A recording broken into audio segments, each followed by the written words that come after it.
You know me. I like value here on this channel. That's what we Also, do here. let me just say, I have Ophidia, most underplayed card in Fab. I understand it's expensive, so some of that is that, but I also know that a lot of people own that card and do not run it in decks where they should.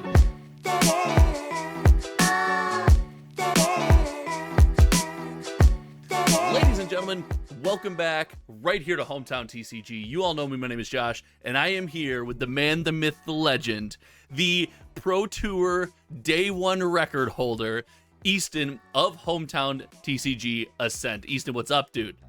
Hey, what's up, Josh? So happy to be here and talk about this awesome deck, and yeah, what a great tournament it was. So listen, Easton, we're not going to spoil anything yet. You went to the Pro Tour in Lille. Yeah, that one. Sweet. You went to the Pro Tour over in France, and then everyone was chomping at the bit to get their hands on your interview and your deck, and you went on vacation. Yeah, I'm sorry to all of those Lexi fans out there. Yeah, I was going to Amsterdam for like a week after the Pro Tour, and then I got back, and man, it's been dealing with jet lag and catching up on sleep and whatnot, but I'm happy to finally be here giving the deck tech for, honestly, one of my favorite heroes in the game. Lexi is just really sweet. Listen, you and Mo, no longer allowed to go on vacation. Between you and Mo Bogsley, you've used up all of Ascent's vacation time. Okay. That's just it. The two of you have destroyed the vacation time for the team. I accept this. So you kind of broke the news here, and for those who don't know, Easton, or if you want to find him on Discord, Tealwater, went to the Pro Tour, and you brought something spicy. You took Lexi, and you didn't do it as a meme. You were confident in that meta. Lexi was the best deck in the field.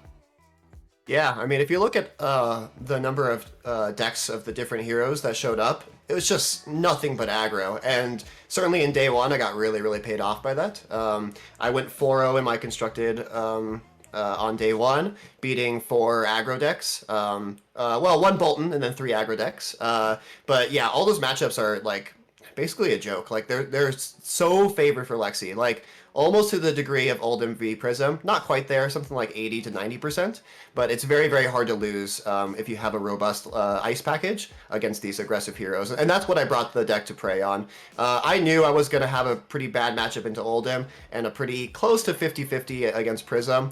But maybe slightly a dog because you never know what Prism you're going to face, so that makes it quite a challenge to sideboard and play out the beginning turns until you figure out what strategy they're on. But yeah, we brought the deck for a specific meta, and I'm really happy with the choices and the list itself. And I want to give a shout out right now. This is something I try to do during all the Pro Tour coverage, any of my streams, any of my tweets. I want to point out, I mean, you were on this deck, but this list is a hive mind of Ascent testing for months and months leading up to this event. You guys put blood, sweat, and tears into this list, so I do want to shout out the entire squad for helping put this together. But man, I couldn't have been happier to have anyone else on the list, to hear about anyone else on the list other than you. And you're a tried and true Oldham player. To be on this, semi-aggro plan, this kind of go burr plan, it warmed my heart, man. It did. To see you off Oldham and on a real deck warmed my heart. Interesting choice of words you just had there, but I'll give you a slide. I love all flavors of Flesh and Blood. I love the aggressive side of things. I don't like aggressive without any sort of control over the game. Having a lot of on hits that you can sort of like weave at the perfect times to sort of force your opponent into, I don't know, damned if you do, damned if you don't situations. I like that kind of aggro, a little bit more tempo-y. But yeah, I like all flavors. I was very happy to be playing a more assertive strategy, and I'm going to be very happy to be playing Oldham in this next format. Oh no, the control winter is upon us. But for right now, we're focused on your Lexi deck, and let's give the people what they want. Let's dig into today's deck tech. So here it is. I have right here pulled up on the screen your list. Now we are going to walk through this list like we always do, card by card, but give us an overview. What is the theory of this deck? Why did you build this deck, and kind of what does this deck do?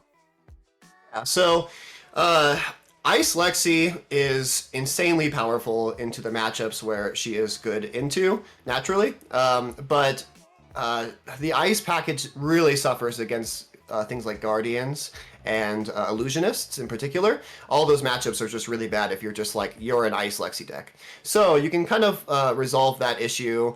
Not really resolve it, but you can make a few of those matchups pretty close to 50-50, if not slightly favorable, by adding a pretty robust lightning package in there. We had 9 total lightning cards that we could side up to, which is, it's enough to like get those snapshot fuses, to get the go again flip up for like extra damage. Basically, you just raise your damage output by quite a lot when you have lightning cards, whereas ice cards really like slow down the game. Lightning cards kind of speed it up. And so a lot of matchups you run a little bit of both, honestly. You have some ice, some lightning. Against all the aggro decks, you run all the ice cards, basically. And then against, again, like these Guardians and these Illusionists, you run all these lightning cards. It's a tough thing to balance. Lexi already has sort of some ratio problems where you need the fuse things, you need the arrows, you need the resource cards, but like, how many of those resource cards can be arrows, because you also need your arrows to be like threats. There's a lot of tough ratios to balance, so it's pretty daunting to kind of take on the challenge of trying to create a hybrid strategy. And I think I more or less was successful. You still really can't beat Oldhim. There are ways you can build Lexi to beat Oldhim, but you're sacrificing too much of the aggro matchup. But I think you could really beat Dromai and Prism and even Bravo with this build.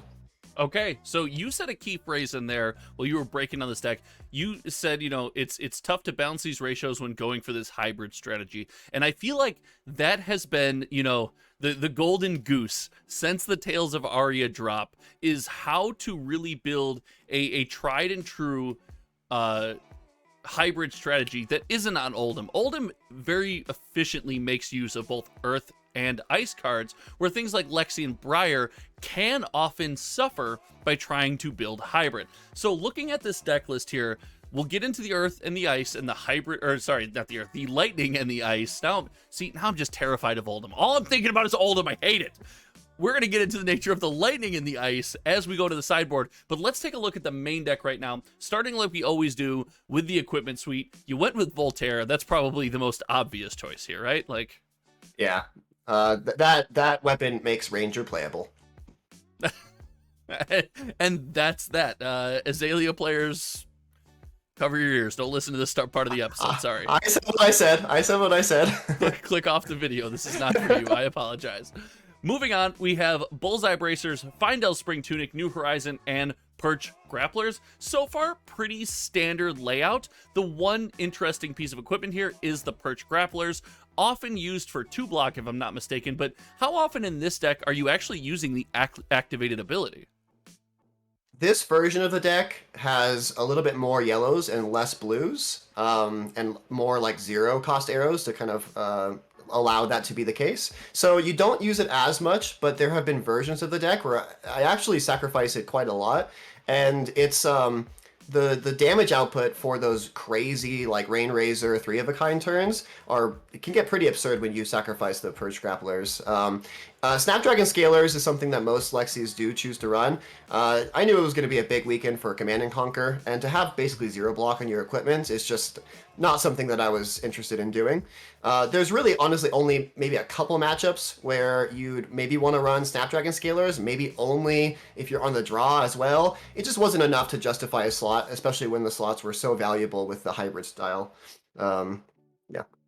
Okay. It's pretty standard layout for equipment. And then I noticed, looking at this main deck, we have chosen to pretty much remove all the elements from this main deck. And the deck building strategy is the same thing I use when I'm building decks, is I like to build a core.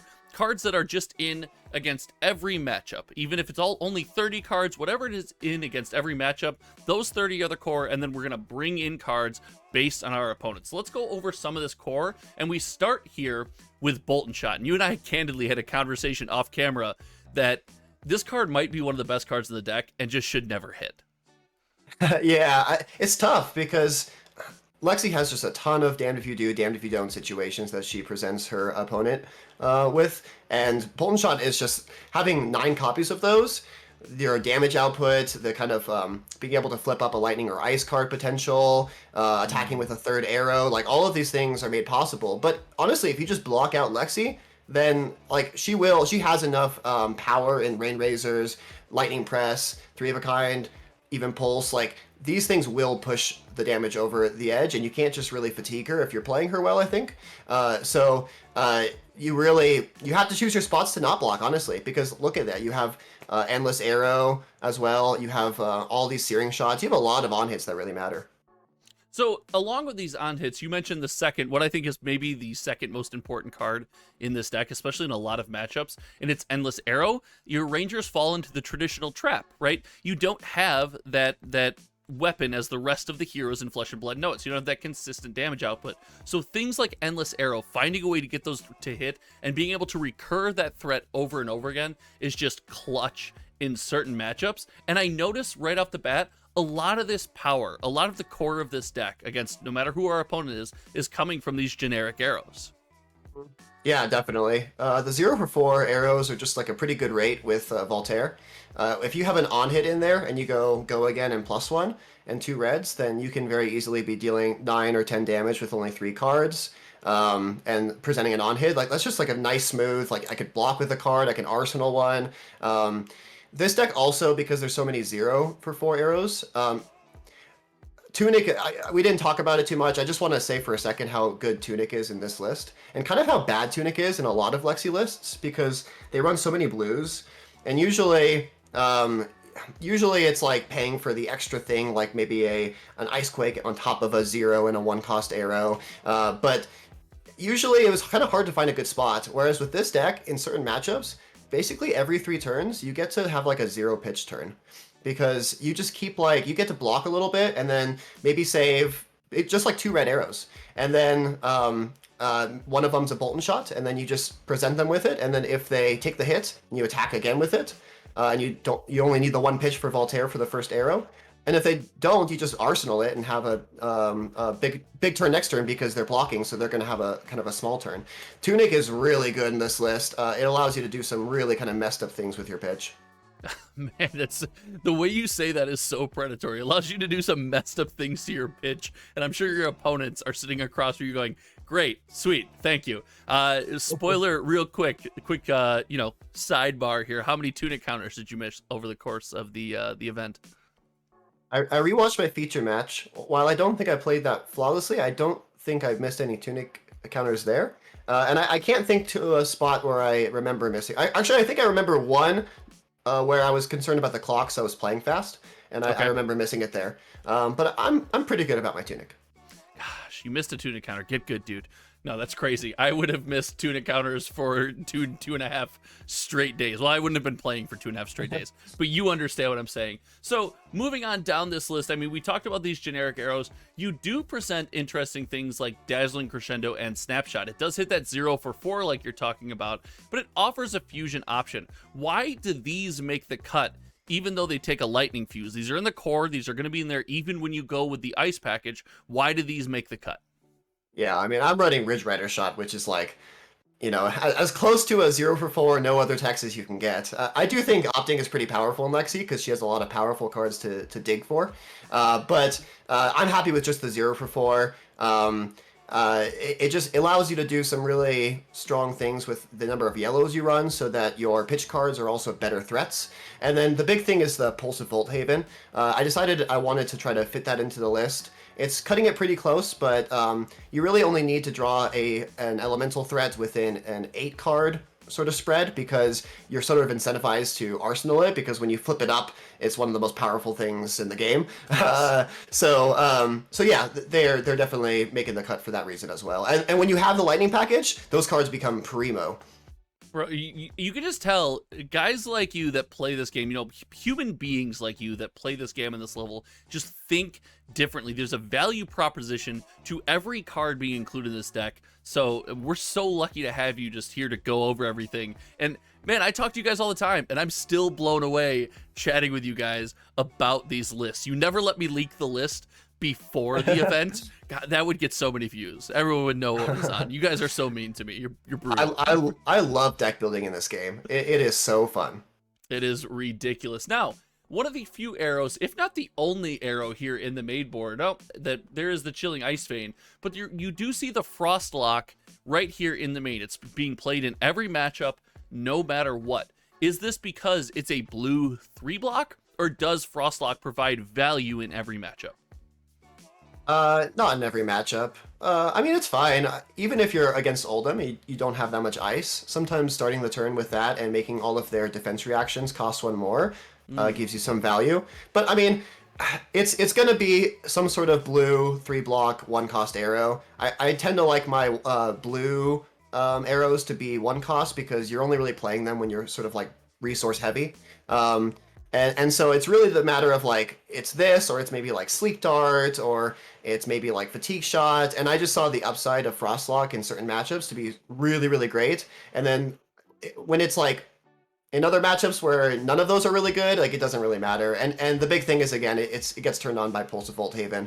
And being able to pulse into Frostlock is actually really powerful sometimes. So that does kind of seem ridiculous now that you've said it out loud. So this is kind of the core, and before we get to the sideboard, I want to give you an opportunity to talk about some notable exclusions. We spend so much time talking about what is in the deck, but what people sometimes don't realize behind the scenes is this means that certain things that you really want to play, that you think are valuable, that you guys out there might think make good moves in the meta, have to get cut. They're not going to see play. And you mentioned a couple important ones there. You mentioned Fatigue Shot, you mentioned Sleep Dart. What are some notable cuts that you guys at Ascent had to make this list hum?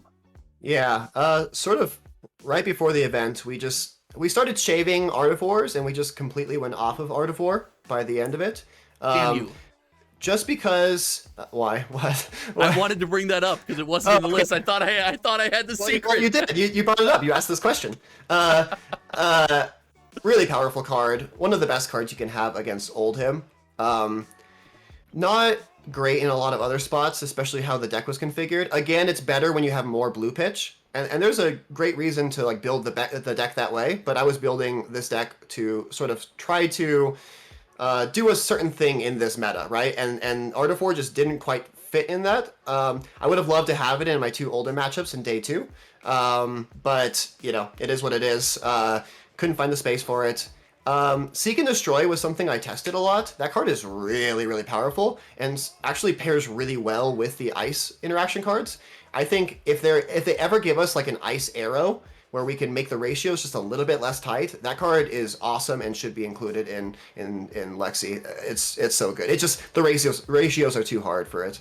That's pretty much it. Yeah, that's pretty much it. And then with the boogeyman that is Starvo kind of gone from the meta, you lose the need for things like necessarily your Sleep Darts and your Fatigue Shots as a necessary evil to kind of survive, right? You can maybe weather a little bit of the storm, use your life as a resource to kind of exclude those from the deck. So, dude, I love this list. It's so much fun. But what the people came here for is in the sideboard. This is where the list becomes a hybrid list. It can pivot, it can play multiple ways. Let's talk about your sideboard inclusions here. And let's start with the sweet Arctic Incarceration. This card in Lexi is bonkers. Yeah. Man, I'm trying to think of another card in the game that can be worth as much value as Arctic Incarceration can, especially when you flip it up with Lexi, get a Frostbite, and then get 4 more. Or better yet, flip it up and then like attack with some arrows and say, do you want to block? And then I just don't play this Arctic and you have to deal with it next turn. Or do you take it and then I play it and then you pass with 2 or 3 cards in your hand? Sometimes this card, especially when it's a surprise, can be worth their whole hand.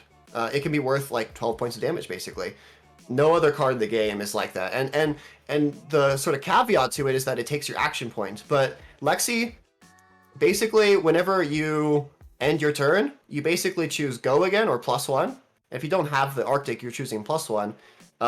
But if you have it, you're just losing 1 point of damage. 1 point of damage is all it takes, and Lexi can basically always have that action point floating. So it's just perfect for her.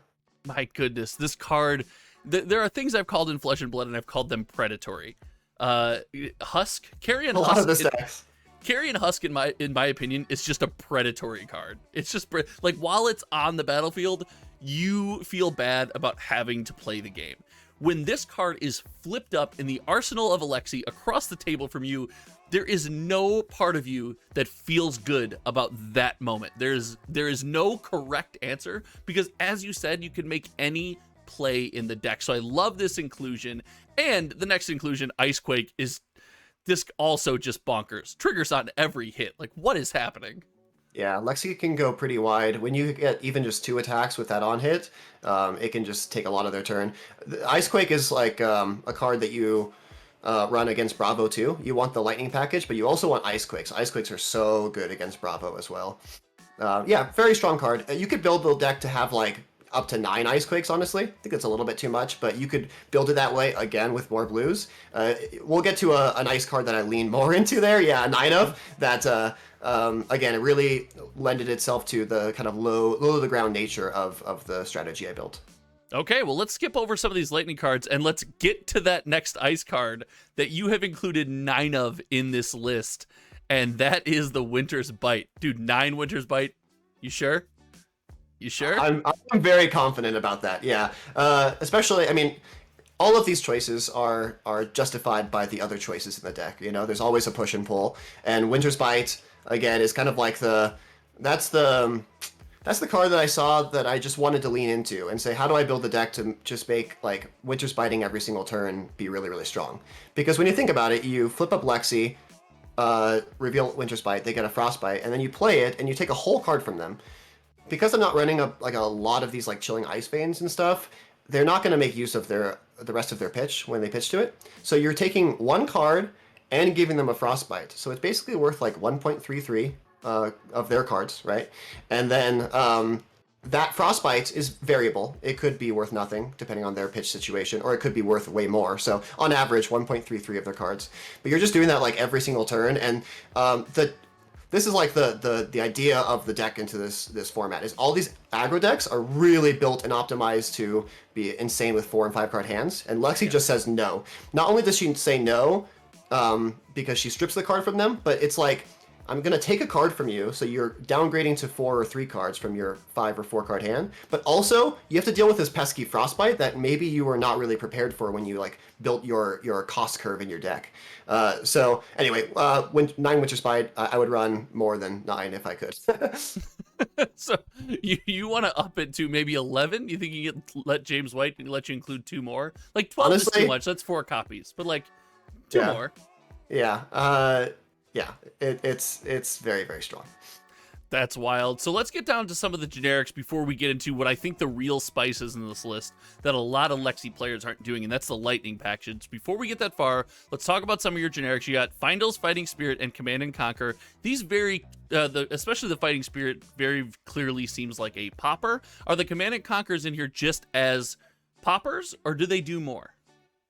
They're part of the strategy against Bravo, and they're good in the mirror. Otherwise, we don't really plan on casting them. They're just poppers.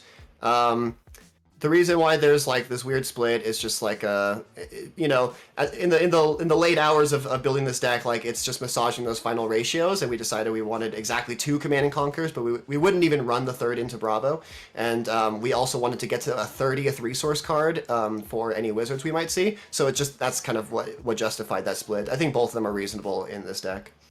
Dude, I love the Findel's Fighting Spirit tech. It just gets a little bit of value. The one of Sink Below has me scratching my head. I will admit. Why is there 1 copy of Sink Below in this deck? Bravo again. If we're gonna do this hybrid strategy, we gotta make sure we're actually like bringing up the Prism matchup up to 50% from way worse, and then maybe even making Bravo slightly favorable. Oldham again, kind of lost cause. I couldn't really, make that work. But with Bravo, that matchup's very winnable, and part of it is having this 1 Sink Below. All you really need is that 1 pivot point. If you can just find that 1 pivot point, then you can kind of turn the matchup around, force them into a defensive stance, and again you have all these go over the top cards that can do it. But the actual conversation that sort of justified it was we were testing it, and Sink Below. I'm sorry, I'm going to be a little long-winded here because it's a pretty funny dude. It's your deck check. I'm in. So Sink Below, we would run like 3 of them into Bravo.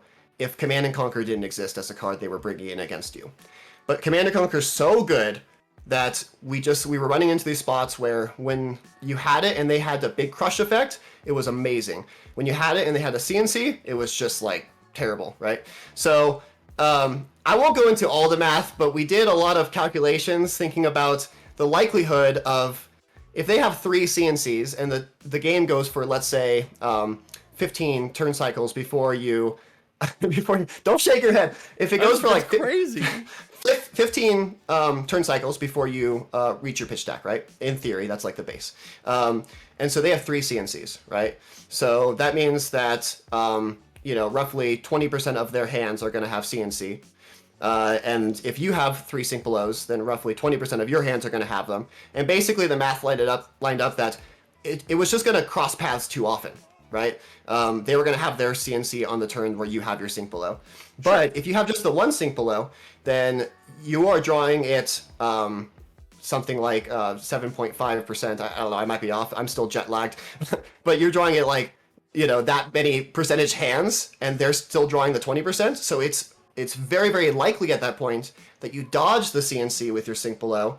Whereas if you run the 3, it's likely that at least one of them overlaps. So, yeah, math.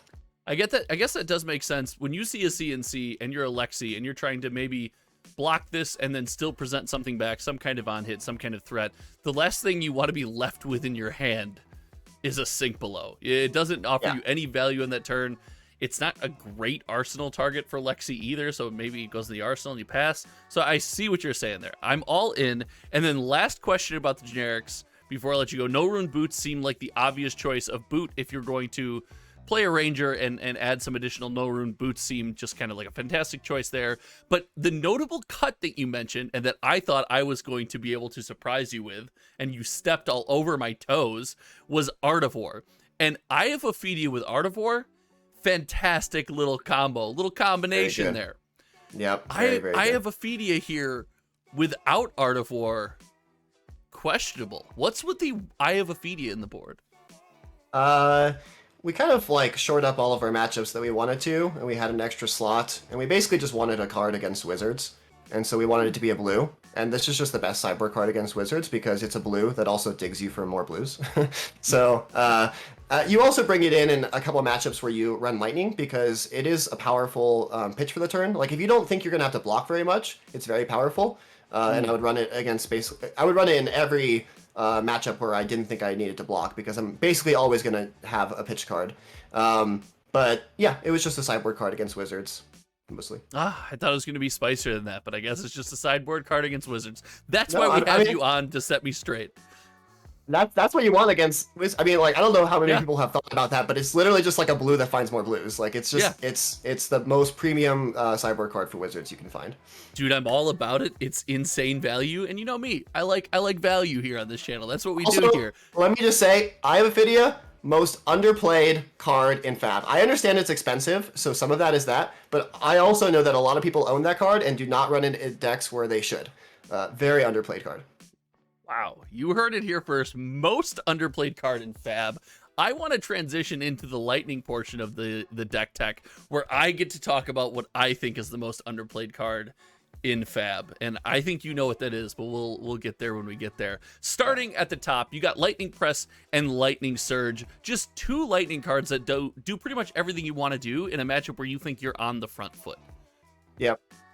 I would probably run Lightning Press into basically every matchup, if not for Command and Conquer existing. You start to run into a few too many 0 and 2 blocks in your deck, especially when you're running all these ice cards. It's so good, and it's absolutely insane with Endless Arrow, to the point where if your opponent puts you on that, they should just block for 7 against Endless Arrow a lot, because it's really messed up when you're able to, like, they block it out and then you push it over the top and you attack with it again. They're like, well, I guess my hand, yeah, it's very good, and it's a secret popper too. So the deck actually has like 6 poppers. So that's an underrated portion, or underrated aspect of this card, is the fact that it can be used as a secret popper. There's not enough people talking about that, in my opinion. And Lightning Surge, really cool in this deck.